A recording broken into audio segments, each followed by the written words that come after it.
قیامت کب آئے گی؟ قیامت کی 10 بڑی علامات: دخان، دجال، دابت الارض، سورج کا مغرب سے طلوع ہونا، حضرت عیسیٰ علیہ السلام کا نزول، یاجوج ماجوج کا خروج، زمین دھسنے کے 3 واقعات، یمن میں آگ۔ بسم اللہ الرحمن الرحیم۔ شروع اللہ کے نام سے جو بڑا مہربان نہایت رحم فرمانے والا ہے۔ محترم ناظرین و سامعین، السلام علیکم ورحمۃ اللہ وبرکاتہ۔ اللہ رب العزت نے اس دنیا کو خاص وقت تک کے لیے آباد فرمایا۔ ایک دن وہ ضرور آنے والا ہے جب دنیا کی ساری رونقیں سیکنڈوں میں کافور ہو جائیں گی اور سارا نظام کائنات لپیٹ دیا جائے گا۔ زراعت کا تو کیا کہنا، ناقابل تسخیر بڑے بڑے پہاڑ روئی کے گالوں کی طرح اڑتے پھریں گے۔ سورج اور چاند اور ہزاروں سال سے روشنی دینے والے ستارے بے نور ہو جائیں گے۔ اس وقت کے تصور ہی سے رونگٹے کھڑے ہو جاتے ہیں اور بدن پر کپ کپی طاری ہو جاتی ہے۔ قرآن و حدیث میں قیامت کے تعارف اور اس پر یقین رکھنے پر بہت زور دیا ہے، اور واقعہ یہ ہے کہ قیامت کا استحضار اور تصور ہی سے انسان کو برائیوں سے محفوظ رکھنے پر مجبور کر سکتا ہے، جبکہ قیامت سے غفلت شعاری انسان کو بے راہ روی کا شکار بنا دیتی ہے۔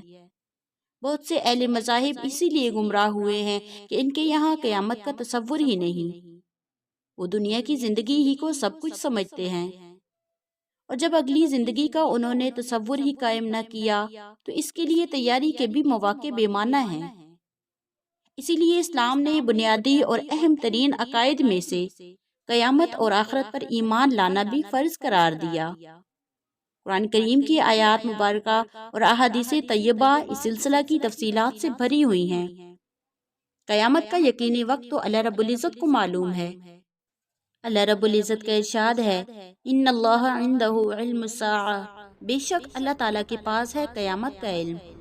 اور حدیث جبرائیل میں بھی حضرت جبرائیل علیہ السلام نے جب حضرت نبی کریم صلی اللہ علیہ وآلہ وسلم سے سوال کیا قیامت کب آئے گی، تو آپ صلی اللہ علیہ وآلہ وسلم نے فرمایا، اس بارے میں میرا علم سائل سے زیادہ نہیں ہے، یعنی جس طرح پوچھنے والے کو اس کی خبر نہیں، اسی طرح مجھے بھی اس کا حقیقی وقت معلوم نہیں۔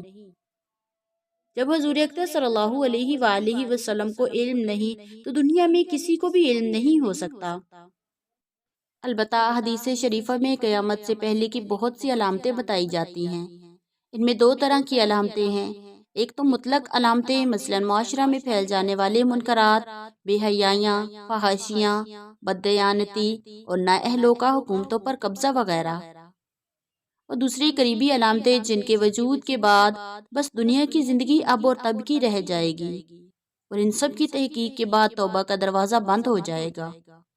حضرت حذیفہ رضی اللہ تعالیٰ عنہ فرماتے ہیں، ہم لوگ ایک مرتبہ آپس میں گفتگو کر رہے تھے، اسی دوران نبی کریم صلی اللہ علیہ وآلہ وسلم ہمارے پاس تشریف لائے اور فرمایا کہ کیا گفتگو چل رہی تھی؟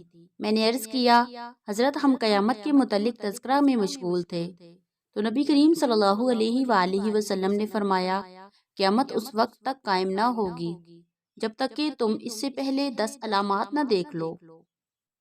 نمبر 1، دخان۔ یہ خاص قسم کا دھواں ہوگا جو مشرق و مغرب میں 40 دن تک برابر پھیلا رہے گا، جس کے اثر سے کافروں پر مدہوشی طاری ہو جائے گی اور اہل ایمان کو صرف نزلہ زکام جیسی تکلیف ہوگی۔ نمبر 2، دجال۔ ایک آنکھ سے کانا کریہا صورت دجال ظاہر ہوگا، جس کی پیشانی پر کاف، فے اور رے لکھا ہوگا۔ ہر شخص پڑھ لے گا، چاہے وہ پڑھا ہوا ہوگا یا ان پڑھ۔ یہ عجیب و غریب شعبدے دکھا کر لوگوں کو گمراہ کرے گا۔ مکہ مدینہ کے علاوہ پوری دنیا میں گھوم جائے گا۔ سارے شیاطین، یہودی اور اسلام کے دشمن کی طاقتیں سارے اس کے ساتھ ہوں گی۔ وہ 40 دن تک دنیا میں رہے گا، جس میں پہلا دن 1 سال کے برابر ہوگا، دوسرا دن 1 مہینے کے برابر، تیسرا دن 1 ہفتے کے برابر، اور بقیہ عام دنوں کے برابر ہوں گے۔ حضرت عیسیٰ علیہ السلام اس کا پیچھا کریں گے اور ان کو دیکھ کر وہ ایسا پگھلنے لگے گا جیسے نمک پانی میں پگھلتا ہے، اور آخر میں حضرت عیسیٰ علیہ السلام اسے قتل کر ڈالیں گے۔ نمبر 3، دابت الارض۔ یہ ایک محیرۃ العقول جانور ہوگا جس کی اصل صورت و کیفیت اللہ ہی کو معلوم ہے، جو صفا پہاڑی سے نکل کر پوری دنیا میں گھوم جائے گا۔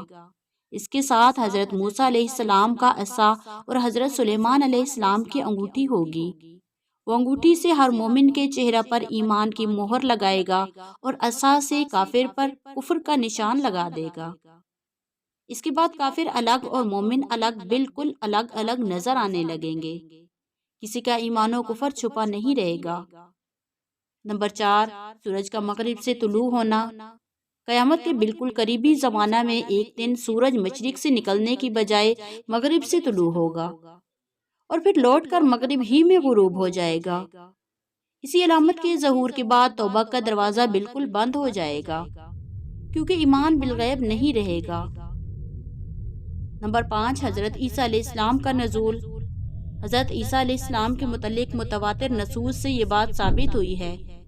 آپ زندہ آسمان پر اٹھا لیے گئے ہیں اور وہاں زندہ موجود ہیں اور مقررہ وقت پر دنیا میں نزول فرمائیں گے اور شریعت محمدیہ کے مطابق امت کی رہنمائی فرمائیں گے، اور آپ کے ہاتھوں کانا دجال جہنم رسید ہوگا۔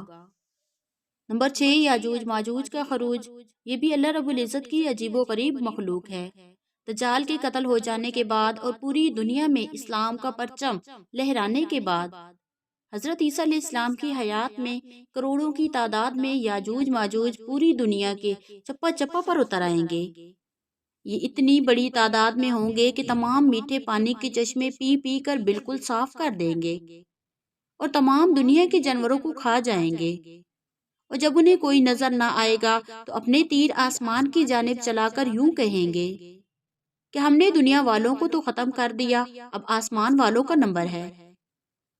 اللہ رب العزت ان تیروں کو خون کے رنگ میں رنگ کر واپس لوٹائیں گے، جس پر وہ اس غلط فہمی میں پڑ جائیں گے کہ ہم نے آسمان والوں کو بھی ختم کر ڈالا ہے۔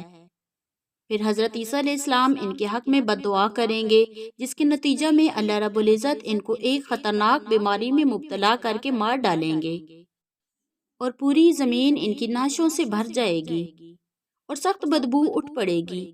پھر اللہ رب العزت بڑے بڑے پرندوں کو بھیجیں گے جو ان کی لاشوں کو اٹھا کر سمندر میں ڈالیں گے۔ پھر اللہ تعالیٰ تیز ترین بارش سے روئی زمین کو دھو ڈالیں گے اور زمین اپنے تمام خزانوں کو اگل دے گی، حتیٰ کہ ایک ایک انار ایک بڑی جماعت کے لیے اور ایک اونٹنی کا دودھ تمام گھر والوں کے لیے کافی ہو جائے گا۔ لیکن یہ رونق چند سالہ ہوگی، پھر ایک ایسی عمدہ ہوا چلے گی جس سے تمام اہل ایمان کی روح قبض کر لی جائے گی اور روئی زمین پر سوائے کفار کے کوئی باقی نہیں رہے گا۔ نمبر 7، 8 اور 9، مطلب کہ 3 دفعہ زمین کا دھنسنا، جس میں سے ایک واقعہ مشرق میں، دوسرا مغرب میں اور تیسرا جزیرۃ العرب میں پیش آئے گا۔ نمبر 10، یمن میں آگ، اور سب سے اخیر میں یمن کی جانب سے ایک آگ اٹھے گی جو لوگوں کو سمیٹ کر محشر کے میدان کی جانب ہانک کر لے جائے گی۔ بعض روایتوں میں اس آگ کے حجاز سے نکلنے کا ذکر فرمایا گیا ہے، تو ممکن ہے کہ دونوں جگہ سے آگ نکل کر لوگوں کو سمیٹ دے، اور یہ واقعہ اس وقت پیش آئے گا جب روئے زمین پر کوئی مسلمان باقی نہیں رہے گا اور قیامت قائم ہو جائے گی۔ استغفر اللہ ربی من کل ذنب واتوب الیہ، لا الہ الا اللہ، نستغفر اللہ ونسألک الجنہ ونعوذ بک من النار، آمین، واللہ اعلم۔